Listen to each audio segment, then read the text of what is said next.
parce qu'on met d'un côté Osimhen, joueur du Napoli, qui était du côté de Galatasaray, valorisation à 75 millions d'euros de la part du président De Laurentiis, et regardez Joshua Zirkzee, l'ancien de Bologne, qui est à Manchester United, et on pourrait faire tout simplement, vous l'aurez compris, un passage, parce que le Napoli est très intéressé. Est-ce qu'on pourrait tomber d'accord et voir ainsi Osimhen foncer du côté de United? On a besoin de cash également du côté du Napoli. Je vous rappelle d'ailleurs qu'on a encaissé la 10 millions d'euros, puisque Nathan, qui était au Betis, va rester au Betis Séville. 10 millions qui viennent dans les caisses. Je vous rappelle également que le Napoli avait été un temps intéressé par Garnacho, Manchester United. Encore, regardez sur les comptes réseaux sociaux, il était à Rome là quelques jours, mais attention, on nous dit très clairement que le Napoli, qui avait eu un intérêt à l'hiver dernier, là, c'est refermé. Il ne viendra pas du côté du Napoli, c'était juste pour ouvrir la petite parenthèse. Lui devrait filer à Barcelone. Luis Diaz, les amis, regardez la une du Mundo Deportivo.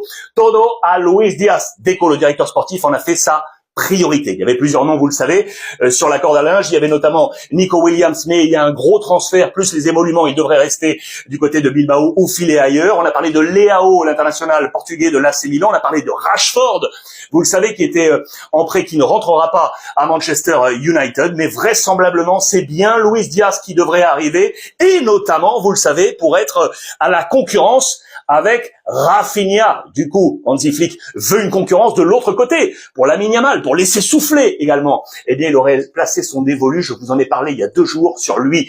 Perisic, les amis, homme d'expérience, parce que c'est un bon coup. C'est une opération vraiment low cost aujourd'hui pour le FC Barcelone, en problème financier, vous le savez. Ça peut être très intéressant. Effet domino, du coup, Ferran Torres, les amis, ne serait plus utilisé sur les côtés, à moins d'un problème, bien évidemment, mais serait une alternative pour le poste de numéro 9 de Lewandowski. Zubimendi va-t-il filer du côté du Real Madrid? Ça, c'est un gros dossier. C'est la une de Marca de ce matin. Regardez, il se tient l'oreille. Le jeu de mots est ici. Il écouterait les propositions du Real Madrid. Vous allez voir pourquoi facilement. Parce qu'hier, c'était les grands débuts de Xabi Alonso. Le grand début, regardez dans les bureaux de l'ancien coach Carlo Ancelotti, parti du côté du Brésil, c'est le nouveau Real Madrid. Et il y a quand même quelques visages qui restent.